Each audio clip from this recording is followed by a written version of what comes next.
Hello everyone. God bless you so much for being part of this family. It's a very hot afternoon and I'm very tired. In fact, a lot of talk, a lot of guests this afternoon. But still, the work must go on for God and country. I need to talk to you about a situation that I've got some questions coming on and men complaining so much that their wives use sex as a means of punishment to, for whatever reason. The wives put on chains so that men cannot have access to the sexual intimacy that they deserve. So the question here is, why would a woman do that? And is it right? Is it correct? Is it acceptable for a woman to put on chains to, as it were, prevent the husband from his conjugal rights? There are many reasons why a woman would prevent a man from having sex. A husband. I don't condone on premarital sex. I don't condone on extramarital affairs. It is marriage matter I'm talking about here. So if you're not married, I'm not expecting you to be having sex. If you are married, you are supposed to be having sex, and this should be a problem there.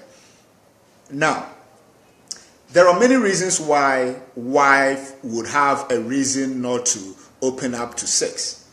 And yes, I accept some of the reasons are very frivolous. Some are very trivial and senseless. Including he doesn't give me money, I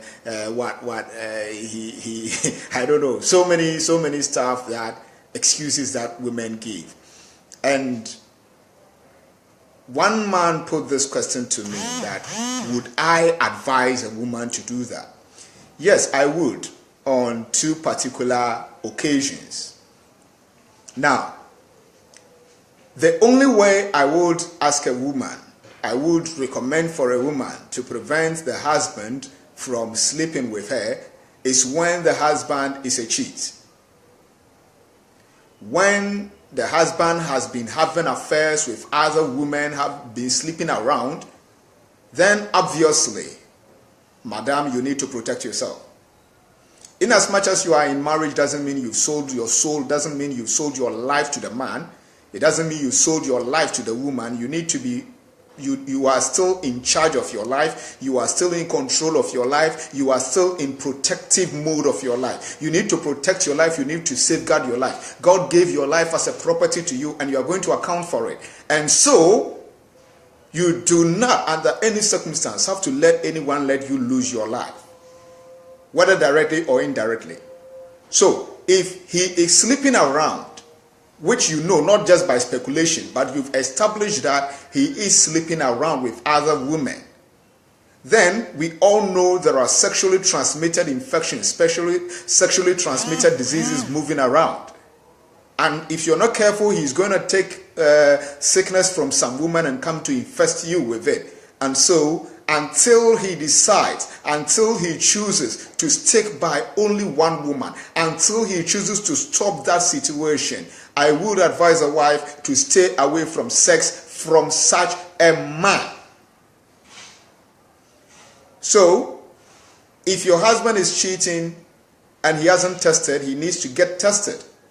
Until you let him sleep with him, he has to test to prove that he is not HIV positive, he hasn't contracted any disease that could affect you. Then you can go on. But otherwise, I would advise a wife not to do that. And husband watching me, I need you to understand this. Love your wife. That word that the Bible said, in contrast to telling the women to submit to their husbands, is a very serious word there. If you love someone, you care for the person. If you love someone, you protect the person. If you love someone, you do not cause the person harm. So if you love your wife and you are cheating around, you are sleeping with other women, you have a harm that you might think, after all, it's my own penis. Yes, it's your own penis. But listen, When you finish, you go and sleep with your wife too. You are infesting her with your disease, and that is not love. That is not what God wanted you to do in marriage. That is not what God wants marriage to be. So the moment you do that, you have overruled your boundary as a husband. So why should he sleep with you? Why should she sleep with you? I allow that. I recommend that when you are cheating on your wife. So the wife has to stay away and make sure you are clean before she opens up. Of course, you are her husband. When you go and test and it proves that you have no disease, you can sleep with her. But if you haven't tested, that evening you've come from another woman, don't go to her. Number 2,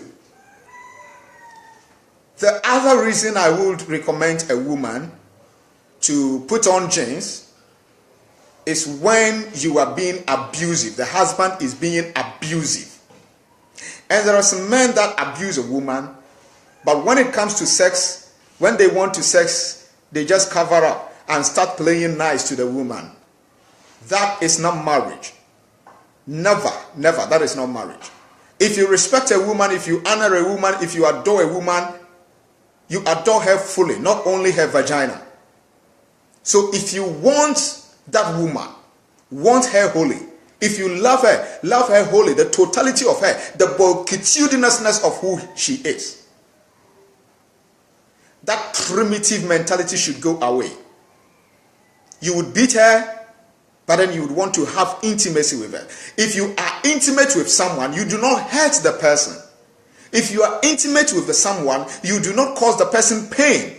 If you are intimate with someone, you care about the well-being of the person. So the question is, while battering her, while abusing her, are you showing love? Meanwhile, you call the sexual act love-making. What love is that? So, when a man is abusing a woman, the act of sex in marriage is tantamount to nothing. It means nothing. It's just an abuse. It doesn't mean love. It means hatred. It means abuse. It means more and more abuse and torture. And in the heart and in the mind and in the emotions of the woman, that is constant torture for her. So when women come to me from abusive home, I speak with their husbands and their husbands are abusive. I talk to them. Man, until you learn to love the woman, stay away from her sexually. Otherwise, you'll be killing her emotionally.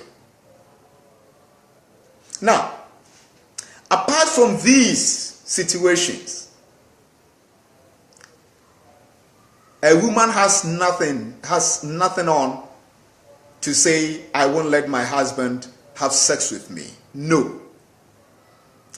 Some of the reasons women give may have sense. Yes, you are in your menses. But if you are properly in marriage and you are marrying correctly, your husband should know your cycle. Your husband should know that you are having your menses. And the husbands too who are insensitive, that when their wives are even having their menses, they still want to go into the blood. Mr. Man, respect yourself. Mr. Man, love yourself. You know the reason why I'm saying this? That blood coming out, you don't know what comes out. So many diseases in her body are washing out. And you are going to put your penis there. You want to die, right? No wonder the men are dying earlier than the women. Take it easy. After all, how long will it last? Mostly 7 days. And you have all to yourself. Take it easy. So if you are having your menses, there is no need for you to put on jeans. Your husband should know, you should communicate with your husband that today I'm in my danger zone. Today the Kotoko people are on the field. And so, no sporting activity today. And then, husband understand, wife understand. Even there, I always say this. There is more to sex than penetration. You can satisfy your husband. You can make her feel the warmth of your love. You can fondle each other. You can caress each other without penetration. And of course, you would all feel good and sleep well. So that is not an excuse for a woman to put on jeans. that he does not give you money, he does not take care of you. If he's being irresponsible, tackle the issue. Get the family involved. Get a counselor involved. If it has to go to the law, let the law deal with it. If he's being irresponsible, let him be responsible. But refraining him of sex would not make him responsible. So that is not an excuse for you to put on chains. Again, if he is, they often say, I'm not in the mood, and then this, usually, from a psychology side of view, sex is from the brain. When you say you are not in the mood, you are not in the mood. I understand. But there is nothing impossible as far as the mind is concerned. Anything the mind decides on to do, your body will respond. And so sometimes we need to be in control of our body. If you're not in the mood, talk to your husband that, husband, I'm not in the mood. He would understand you. Whatever is going on that takes you out of the mood, discuss it with your husband. Maybe something has happened and you are angry. Talk with him about it and then sort it out. Then the next time you will be in the mood and go on. But if it becomes your character that every blessed day, I'm not in the mood and I'm not in the mood, sometimes because the woman has a low sex drive, as a result of that, she doesn't have so much interest in sex. If that is the case, you seek help. And then you will be helped to tune and trigger your mind to accept sex and to keep on with sex. What I want you to understand is, woman, love your husband. Husband, love your wife. Love is caring. Love is accepting. Love is sweet. But how you make it will tell of how your love should be or will be. The marriage bed should be beautiful and honorable. Do not go about sleeping with other men, sleeping with other women. Respect your husband, let your husband respect you. There should be no boundaries at all. But you should know we are humans. And so they get to a point where we have to refrain ourselves from something. We need to understand. So I'm repeating, the only two reasons where I would allow or recommend for a woman, for a wife, to refrain from sex from the husband, to put on chains, is when the husband is a cheater. The common English people say, the common classroom English, the husband is a cheater. The correct one says the husband is a cheat. He goes about with other women and then he comes back to sleep with you. Do not allow your husband to infest you with sickness, with diseases that would end your life. I'm telling you, and I'm repeating this again, your life belongs to you. God gave your life to you and you are going to be accountable to what you do with your life. Do not let anyone lead you to lose your life. If your husband is going about with women, and I'm saying it, repeating this warning, I'm not talking about rumors. Someone said, you heard, you suspect. Find a point to prove on that. This tells me, I know he is having an affair with someone else or some other ladies sleeping around. If that is the case, he has to get tested that he is free of diseases before you go on. If that is not the case, the other case I am recommending, or I would recommend a woman to stay away from a man, is when the man is abusive. You can't beat a woman. You can't beat a woman. I'm repeating. You can't beat a woman and love her vagina. You can't abuse a woman and love her vagina. So, when such situation is going on, the woman needs to let the man know that you need to respect my whole body from head to toe, not only my vagina. Respect me totally, don't just respect my vagina.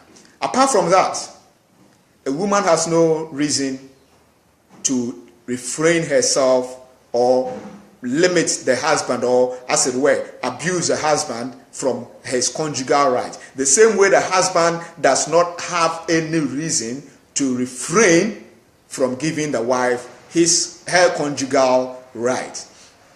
If the wife is cheating and you know for a fact you've established that she's cheating, you need to let her get tested. If she tests and then it doesn't prove that she's positive of any sickness, then you can go on and have sex with her. But apart from that, you don't have any issue. You have to give her a conjugal right. And let me conclude by saying this. There is a law in this country called the Conjugal Rights Bill. Or is a law. If you are and you have your wife, you have your husband, and you do not satisfy him or her sexually, the law has something about it. The law can deal with you, and to some extent, if you're not careful, the marriage can even be dissolved. So be careful how you marry, and know that it is your responsibility to make your wife happy. It is your responsibility to make your husband happy, and let the marriage be joyful. Let us clear our mind of all evil. Let us clear our minds of all pains. Let us clear our minds of all unforgiveness, and let us embrace each other as lovers. And I tell you, your life will never be the same again. You named the name already, Reverend Ebenezer Conduah, learning to marry forever, our PA FIE. The door is open for you wonderfully. I do appear on Adum TV with Dr. Akuma Mamazimbi, and it's a very wonderful family. Join us on Facebook, Learning to Marry Forever, our PA FIE, and then you will learn a lot of things. We meet monthly. My office is open for counseling everywhere and to anyone. Our numbers are 054 048 7550, 054 048 7550, 0202 996642, 0202 996642, 0268 99 99 48, 0268 99 99 48, 0271 98 34 98, 0271 98 34 98. I love you all. Stay blessed. L2MF, a perfect husband for a perfect wife. L2MF, a perfect wife for a perfect husband. Love you all. God bless you. Medase.